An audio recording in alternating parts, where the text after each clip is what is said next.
Welcome to the very first episode of Kangaroos, the podcast. We provide incredibly local content for our incredible local realtors. I am Andrew here with Rachel. Welcome to the podcast, Rachel. Thank you. Welcome to you as well. Oh, thanks. Each episode, we're going to dive into some marketing terms and a topic of discussion. But first, I have a question of the day. What is the best place? So it could be Airbnb, hotel, cabin in the woods that you've ever stayed, and why? Okay. Best place I've ever stayed. We went on a very quick trip into Highlands, North Carolina. We stayed in a tiny little cabin in the woods. It barely had running water, had some electricity, but you know what? It was just quaint and nice, and it was a lot of fun. Another place we've stayed. How do you feel about old historic hotels? Like, we stayed in one in Dallas, and it should have had running water and electricity.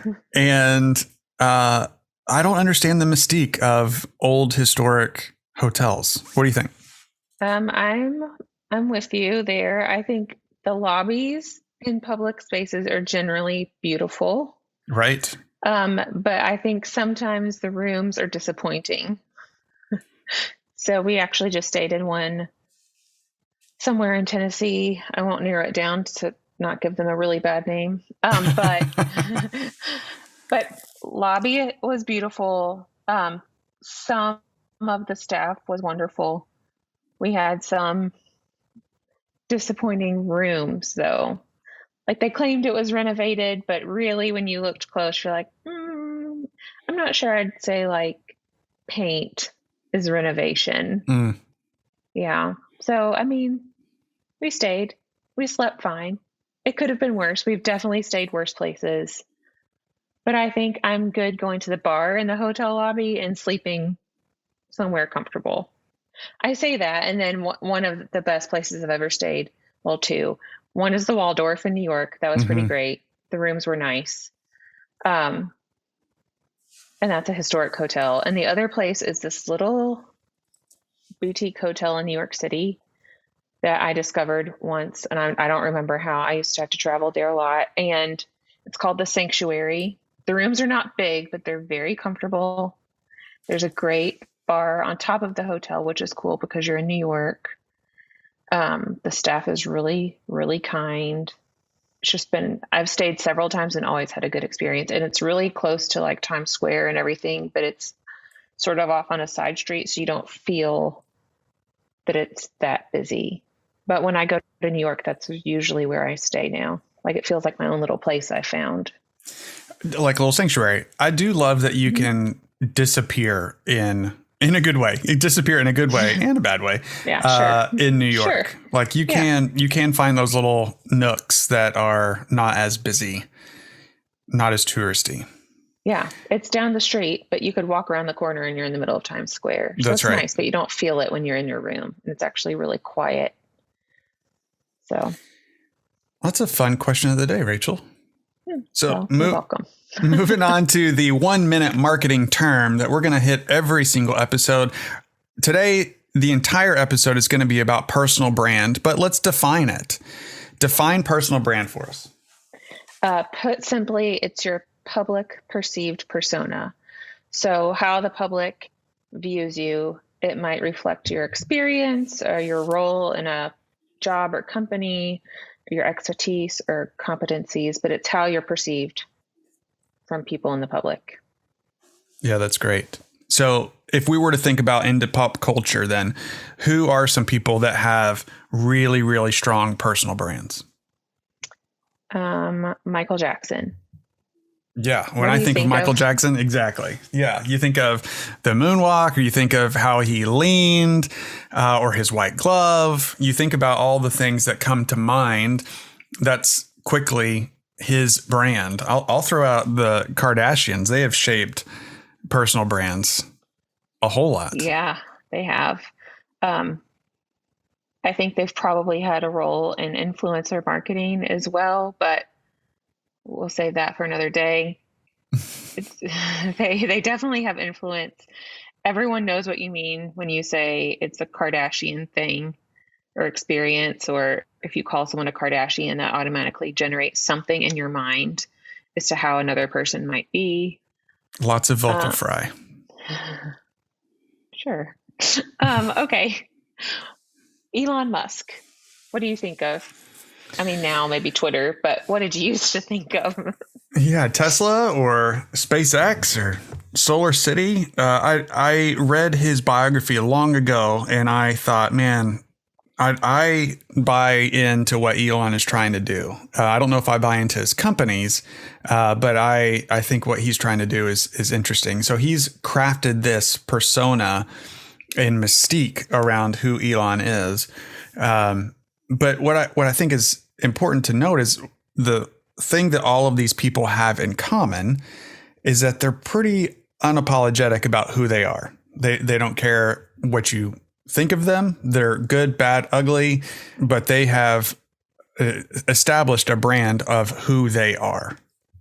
Yes. And in addition to that, it's a unique brand. So For sure. you would not, I mean, even talking about Jeff Bezos, for instance, or Steve Jobs and Elon Musk, those are three very, very different people, even though similar in influence in society by being entrepreneurs.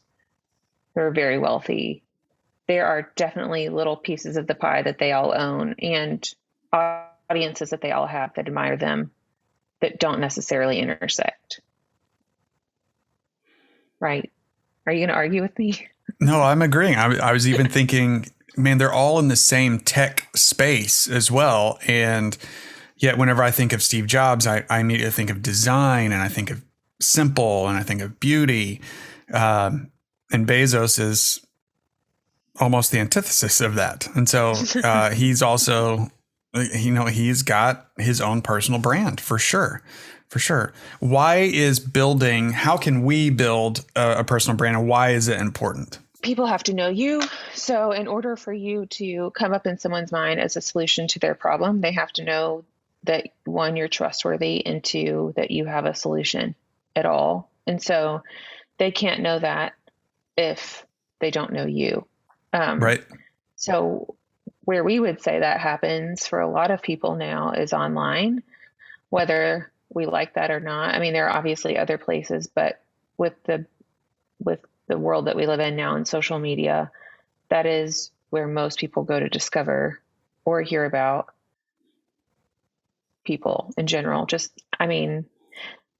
I've got a question. Yeah. How many times have you met someone, like not famous, just you made a new friend? You were introduced to somebody. Okay, great. We know Andrew loves people. But do you go home and find them on social media? Absolutely. I usually find them on social media while I'm talking to them. And it's like, oh, look at and we have something else to talk about. It is absolutely, or it's very quickly like, oh, I'm not on social media. And then you're like, well, I'm sorry, I don't understand how you are you're making a statement by not being on social media in this day and time. Would you agree that you can learn a lot about a person by what's in their feed? Oh, 100%. So your social feed is curated content. You're putting out there the best part of who you are, what you do, or even you could be fibbing a little bit of like, look how incredible my life is. Americans now say that personal brands and influencers are more important and more influential when it comes to buying decisions than a corporate brand. That has definitely changed in the last 2 decades. So we've gone from corporations saying, look how great our product is. And now we're listening to, our neighbor, which our neighbor at this point could be any social influencer that is filling my phone, filling my social feed, saying, look how great this product is. Right. So when we were kids, and we'll age ourselves, but we knew brands as children growing up. So like cereal, Kellogg, I knew that was a cereal brand, and I was 5 years old, but I knew that was someone that made cereal. If you were to ask my kids now what Kellogg is? They're like, I don't know. Like To Procter and business Gamble. school. They think it's business school. Right. Maybe. I don't even know. We got work to do. I don't know that they know that either. But um like Procter and Gamble, I didn't know much, but I knew it made like things for your like hygiene. So it's like shampoo and toothpaste and all those things. And I knew that as like a young teenager growing up. I'm like, yeah, it's the big brand that makes all that stuff, you know? But now, like my kids are influenced by what they see on a YouTube channel. It's like, well, I see other kids talking about this on their YouTube channel, and that's why I want to go look at it, or I want this kind of food, or I want this kind of toy, or whatever. It's not the commercials that we grew up with. And brands, corporate brands have figured this out, and that's why they hire all these influencers to sell their stuff online. So my friends and I joke about if we found something and like it might be a dress. Where'd you get that? Oh, I was influenced because some girl on Instagram promoted this brand and I went to their website and found this dress and bought it. Versus when we were growing up seeing a commercial about it. And the idea of celebrity has changed. It's almost like everyone has become a celebrity in their own way. So knowing what a personal brand is one, important, but now as our audience is largely realtors, how do we do this? How do we have our listeners get started with a personal brand? I think you ask yourself several questions. So right now we're talking, like you said, about realtors specifically. So how I would define my personal brand for my client audience. It might not be for my friends or anyone else. I mean, I think that overlaps as a realtor, but for this reason, it's who are my clients? So first you would ask, what are my strengths and skills and talents? So what do I possess that I'm really good at? So Andrew, throw out an example. No humility, right? No, like this is a chance for now. you to brag just a little bit. I mean, you can still have humility in how great you are, but let's lean into some of the things that you are skilled in. So what is your history? What have you excelled in growing up? You know, some people, might have been an athlete. And so let's lean into some of your athleticism. Some of you might have excelled in the business sector beforehand. And so your audience, people that buy and sell homes, want to connect with people that are like-minded. So if they can look at you and say, oh, he's an athlete or he's a former athlete. I peaked when I was maybe in junior high, possibly high school. And so they would say, oh, well, I also peaked in junior high. And so maybe we'll have something in common to talk about. So you want to display what your strengths, what your skills, what you're talented in, so that you can connect with then your audience who is like-minded. Yep, exactly. I'd also say the next question you would ask, you did that so well. I don't need to go further on that. What motivates you? So I think that's a question we should all ask anyway. There are no wrong answers, even though some of them might feel icky to say out loud, but maybe money motivates you. I mean, money's important to have. You have bills to pay and people to take care of probably. So it's not wrong to be motivated by making a living. Maybe it's helping people. I have a friend who is actually a realtor, and she is the most helpful person I've ever known. She will drop anything to do anything for anyone at any point. And everyone knows that about her. And that's why she's so great at her job. One of the reasons. I think in that same vein, you would ask, what are you passionate about? So helping people might be that. It might be, I'm really, like Andrew, you have a friend who's also a realtor who is really passionate about helping people understand investment property. So he has sort of figured out this formula, and that's really what he wants to be doing more of, is helping people who want to get into that, who might not have the background or education to do it well, understand what that really looks like and how to get started. So how does that inspire others? Are you telling people about those things without being humble braggy? That's okay.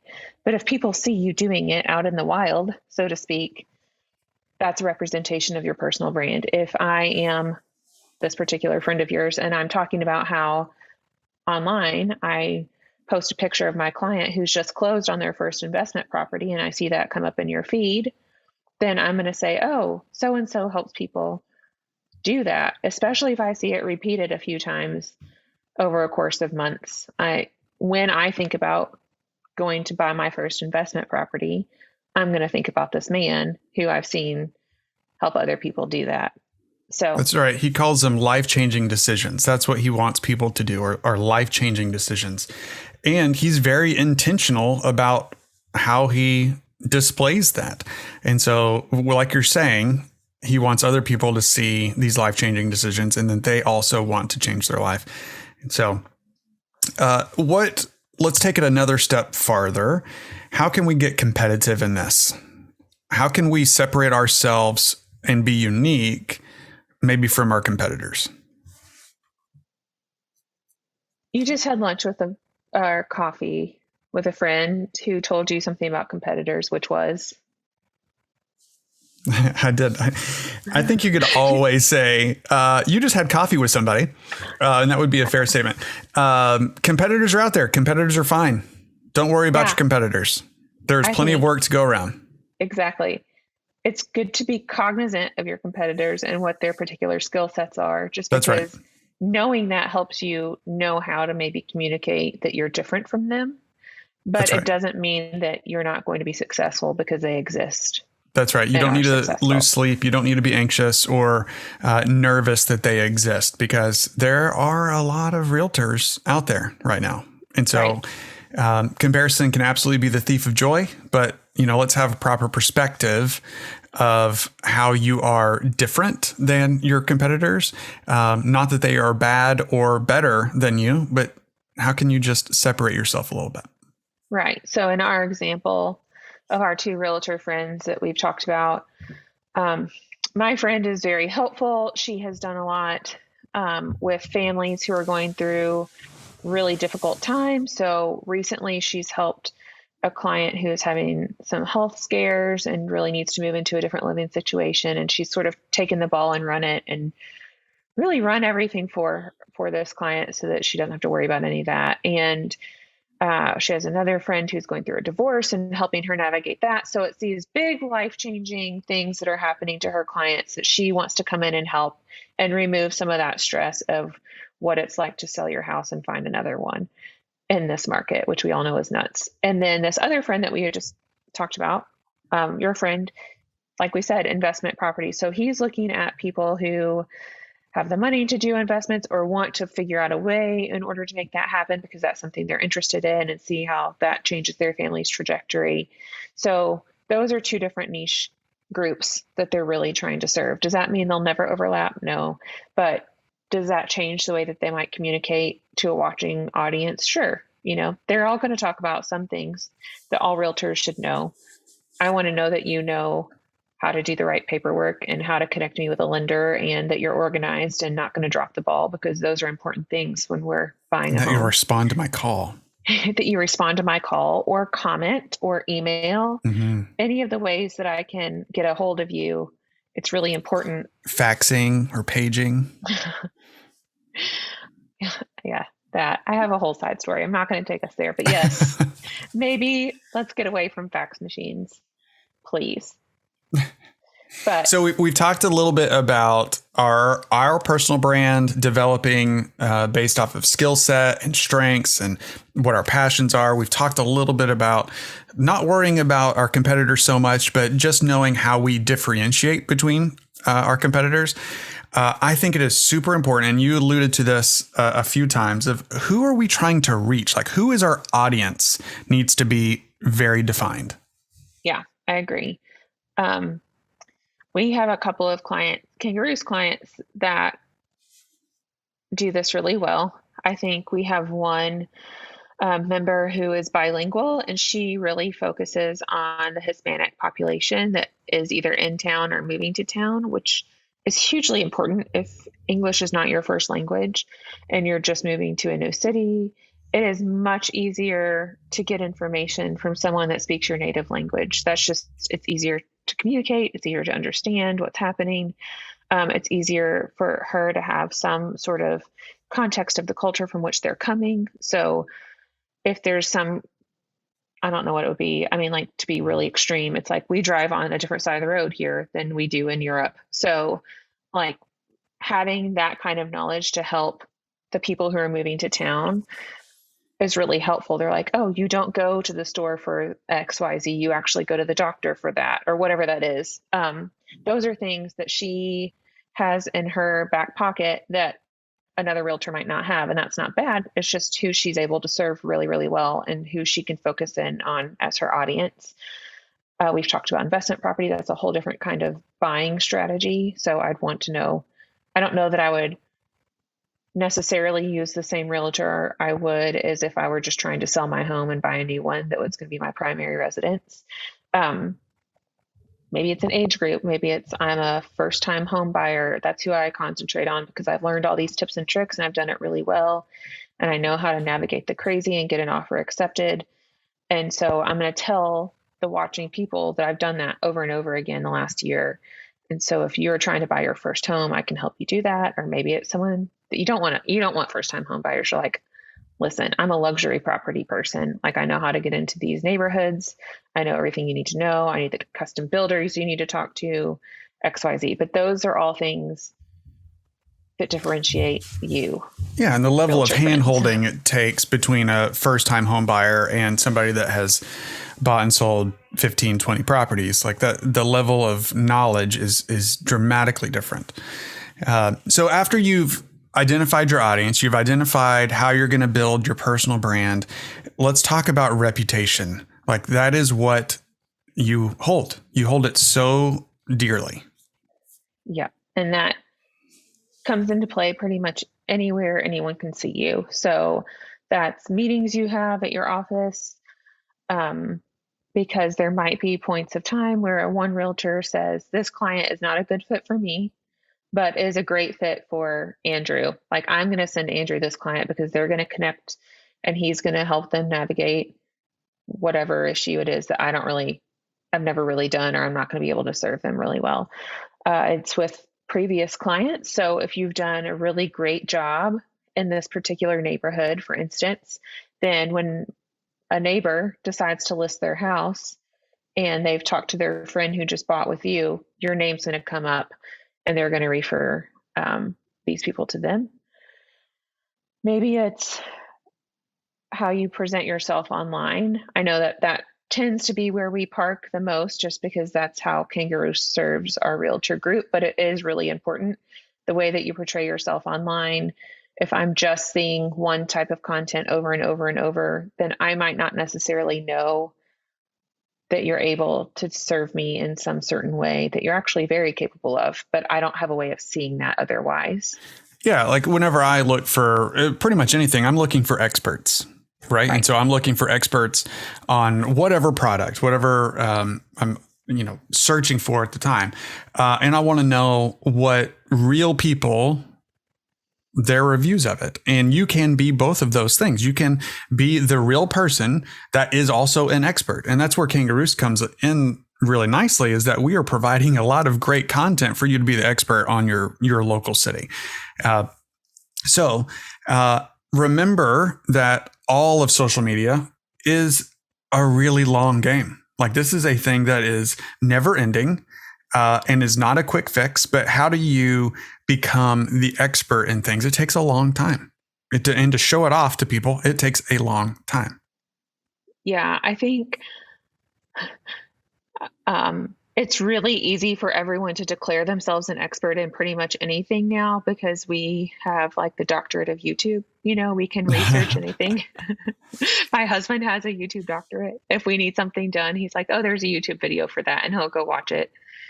And then we'll do it. It's great most times. But, it doesn't make him an expert plumber, for instance. So, there are some things that you might want an actual plumber for. So making sure that you are constantly communicating about how great you are, which sounds sometimes counterintuitive, but you can do that in a non-braggy way. You can just say, I'm here to help and I'm here to serve and I'm here to help educate you on all of these things. And if you take that approach, then, there's a way to do that really well. But I would argue that in all of this talk about personal brand and who's your audience, I think it is very important for you to be honest, to be genuine, and to be vulnerable is going to serve you much better than creating this persona that you're going to have to maintain. So if you can just be confident in who you are, then I think that will shine through in your social media and shine through in your everyday life.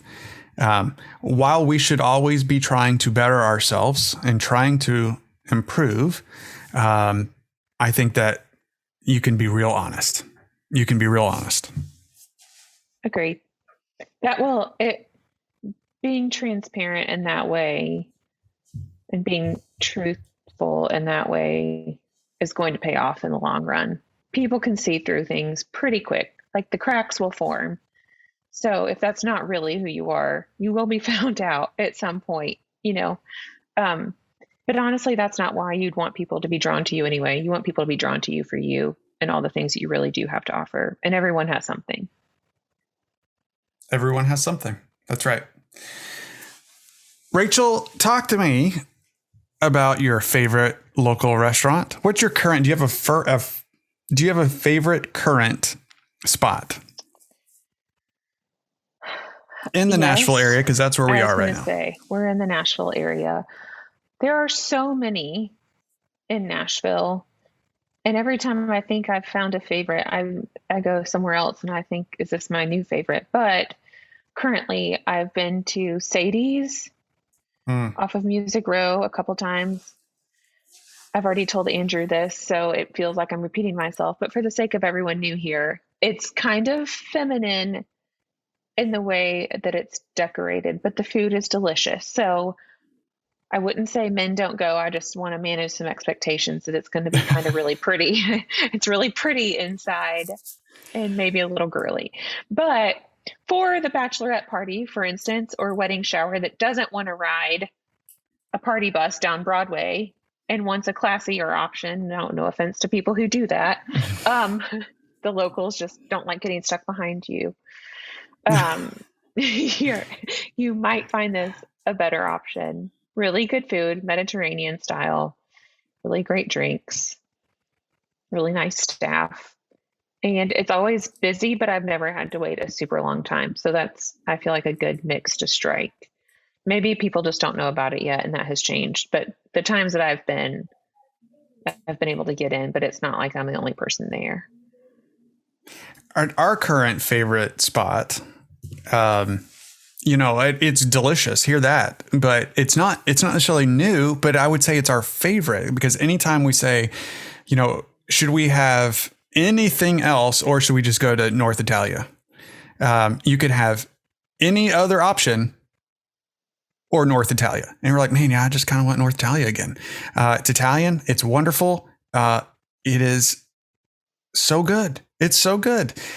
You can both be really healthy or you can be really indulgent. And sometimes we do both. We are, because then it averages out, right? And so then it's like, man, this is those garlic knots.